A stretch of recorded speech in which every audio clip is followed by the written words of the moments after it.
And looks like on the Scourge team we do have Destroyer farming terribly, only at 52, so he is gonna weigh his team down, and I think he's gonna go for a Vanguard. What a terrible choice.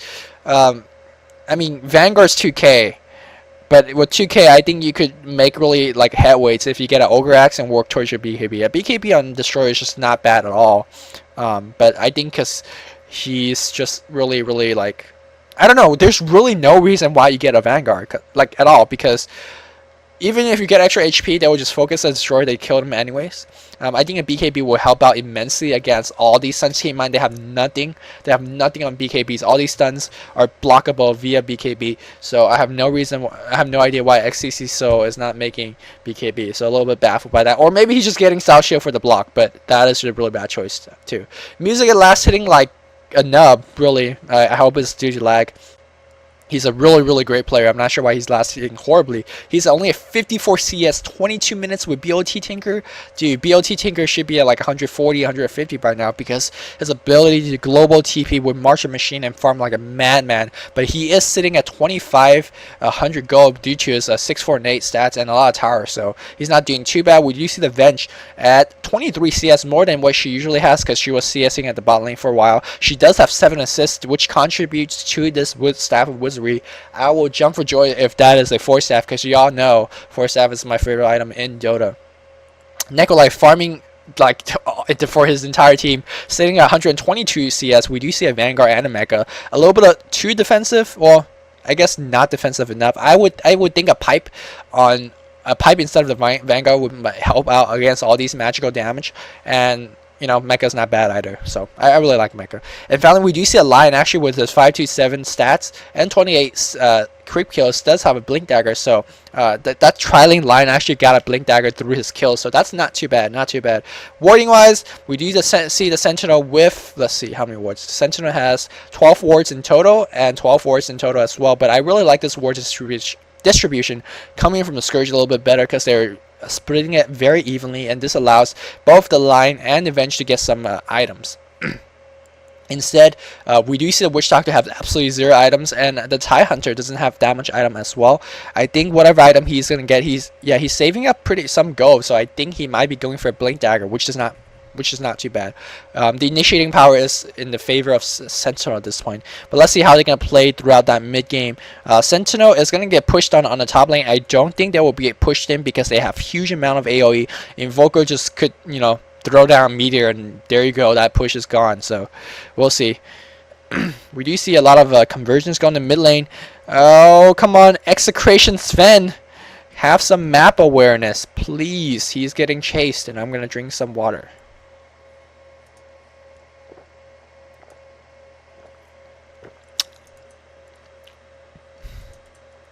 Oh man, this fan. Oh wow.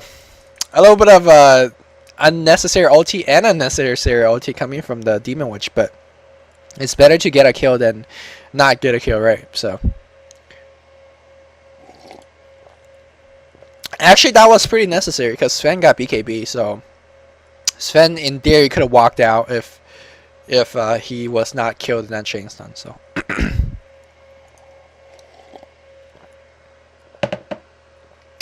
alright, that's a lot of water from me. Not sure you guys could tell, but my voice is dying a little bit. I don't know why, but I'm just really hyper in this game. Maybe because I'm seeing an Invoker player. But I gotta say, this is not a very impressive Invoker. But as the game progresses, maybe we'll see Invokers casting more cooler spells. We'll see, we'll see. Windrunner is gonna... Oh, Windrunner Mecha too. I think he went for Oblivion Staff and then Mecha. So... I really like that build. It's a little bit reminiscent to, I think, Fears or Demons.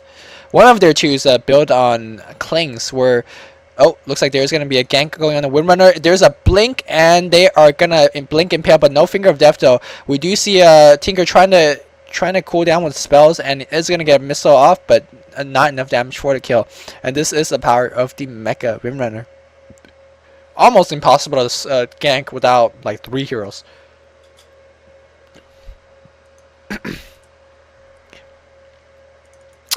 Just a lot of flash farming. I just out of corner of my eye saw Extort level 6, so these guys are just doing so much damage, and if we do see 3 extort orbs, he will be sitting around at plus 80 damage, which is insane. Like 24 minutes in, it's only rivaled by things like like Nevermore or Spirit Breaker, or a really crazy amount of plus damage.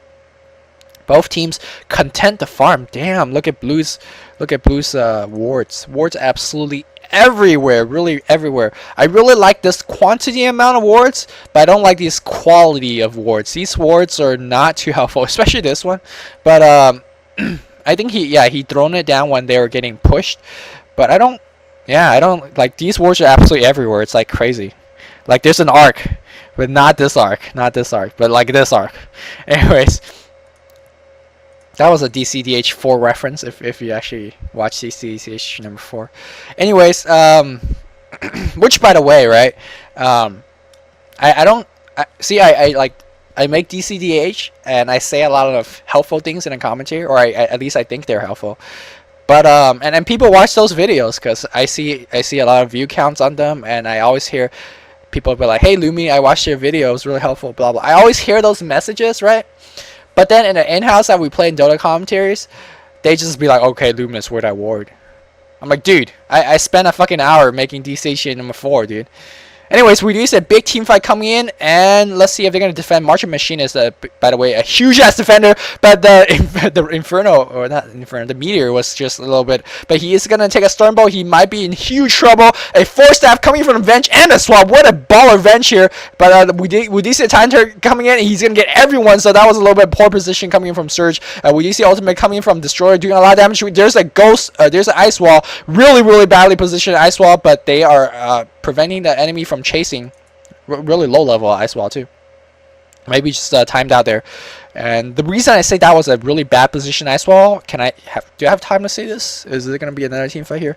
So Scourge, Sentinel used all the big AoE spells, but they didn't even chain it well. Like we saw Meteor hitting nothing but creeps, and then we saw like Ty100 getting his ultimate on 4 heroes, but because of the nice spread on the Scourge hero, and because Invoker had like no spell to follow up, there was no Tornado, there was no EMP, so like they had basically no AoE damage. And of course Sven does not have his Blink Dagger yet, so that was a little bit of a overzealous kind of initiation coming from the Sentinel. But the reason why I said that was a poorly placed Ice Wall is that how the game places the Ice Wall is that, let's say if your hero is facing like this direction, right? If your hero is facing, okay, let's pretend that the Invoker is this little Necromancer. If he casts Ice Wall right now, Ice Wall will just be cast right in front of him. So it's basically a horizontal bar in front of your hero. Now, that's exactly what Invoker did just here with that horizontal Ice Wall. But if you want to, if he actually made his hero turn this way, like towards his torch, he would cast the Ice Wall like in this direction. So it would be like a sideways slash, which allows you to actually extend your Ice Wall instead of casting it in a big horizontal bar. So in that action alone, I want to say that this Invoker is not a very experienced Invoker player. But I don't want to assume too much. So. Because these guys are pros, so I mean they would know a lot more about this game than I would. I think. I hope. On the mid lane, we do see the Sentinel defending. Windrunner close to his Orchid. A little bit of a slow Orchid, 28 minutes, especially for the farm that she has. She's sitting at 140, so I'm not too sure why she does not have the Orchid yet. But I guess she is sitting at 4 and 5, so the 5 death is hurting her a little bit. We do see both teams flash farming, and because of this I'm going to speed it up to 2x, and because farming is not too interesting to watch. Let's see. Speaking of Necrolife farm, we are looking at a Mystic Staff by him. I gotta guess that it's going to be a Hex, because we do see Tinker having the Shivas already. But if you stack double Shivas, that's not bad either. Sure, the minus attack speed does not stack, but Shiva is one of those items where you could stack, right? Like double Diffusal Blaze, because you could mana burn twice. Like not double Diffusal Blade on the same hero, don't get me wrong, but like if you get like a Potom and I don't know, like another Diffusal Blade holder, and both of you guys get Diffusal Blade, sure, it's not going to be too optimal, but both of you guys are going to attack with Mana Burn. So similarly, stacking Shiva's Guard would allow you get 2 like AoE nuke with the Shiva. and I think it does like 200 damage, and it does the AoE slow, so it's pretty respectable damage in big AoE. And with this, they could really take Roche, which, by the way, Force Spirit has a minus armor component. They have an orb effect that when they hit heroes, it gives them a minus armor, but I guess apparently not to Roshan, or maybe the autocast for the Force Spirit is off. But yeah, I was talking about the double Shivas. I don't think it's gonna be double Shivas. It's not very logical. I don't see it at all in terms of double Shiva in pro game, and that illusion had no chance. She got owned. Destroy gotta be careful. Destroy did go for Vanguard after all. I don't like this because of my previous rant a little bit earlier. It's just not too helpful. And Sven still no BK, no Blink Dagger. He's sitting at 2,000 gold, so should get his Blink right about now. He does have to go. Let's see if he's gonna buy it. Buy your Blink Dagger. Blink Dagger. Big team fight going on here. And someone just died because I was crying at the bench and really nicely cast Ice Wall there. There you go. Slowing that Destroyer. This makes me to think that, yeah, these pro players are really underestimating the power of Invoker. Ice Wall, you just saw that at max level 8 Ice Wall, or max Quas Ice Wall is at 80% slow. Can you repeat after me? 80% slow.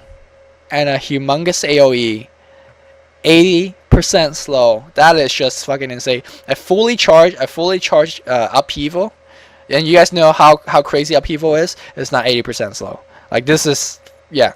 Invoker is just insane, and I think these players are underestimating it. We do see Invoker getting the Aegis and the Hex, so that's cute. That's cute.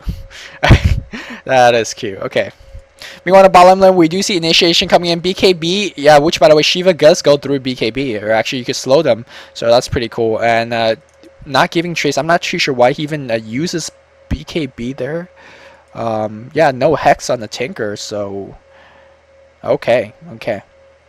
Which gonna be this is going to be a crucial, because in this coming team fight that Sven is kind of a BKB, but he is going to be initiating. We do see a huge amount of AoE. He does get swapped though, and is it going to be okay? We do see double Shivas, and the Nikolai doing a lot of damage, but that therefore doing a lot of damage as well, and these Force Spirit doing a lot of damage, and we do see a lot of signs going on the Nikolai, but he is going to be okay, and I think everyone is going to be alive. Destroyer might be dead though. Destroyer using his ultimate, but not doing too much damage. Destroyer is going to be dead, but no, Invoker using his Ghost Wall and gets self-imprisonment. Nikolai coming in. Nikolai, again, everyone running through that Ice Wall. But they don't have a choice, right? They don't have a choice. But the tide gets picked off, so a really hectic exchange. Extremely hectic exchange. We do see Windrunner teleporting out, and that is it.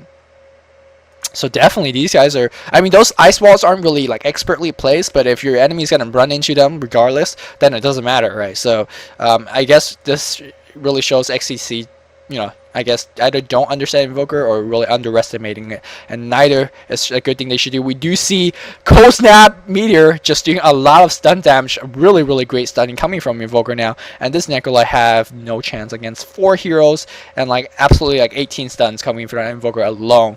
Invoker, so much stunning, and this is why I think he's a great hero, which we should see more and more in pro games.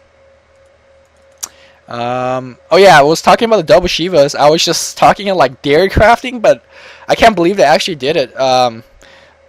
Right, extra armor doesn't hurt, but like you have 2 of it, so I don't get why. I don't really get why you need it, but why the hell not?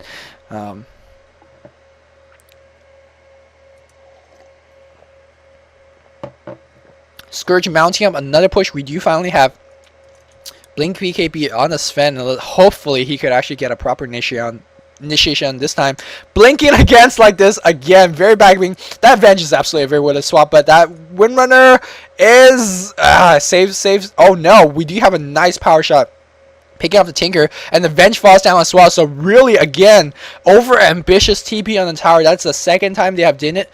The first time they barely lived with that Nikolai TP on the top tower, but this time not too lucky because the Scourge or the Sentinel is packing 18 stuns, and literally 18 stuns. Now we do see Sven popping his God Strength, and really the Sentinel lacks the AoE. Gonna get initiated upon once again. A lot of Blink Daggers, a lot of silences, is gonna pick off another hero. So really bad plays from XtC right now, and they are gonna lose Rax. Definitely, they are definitely gonna lose Rax.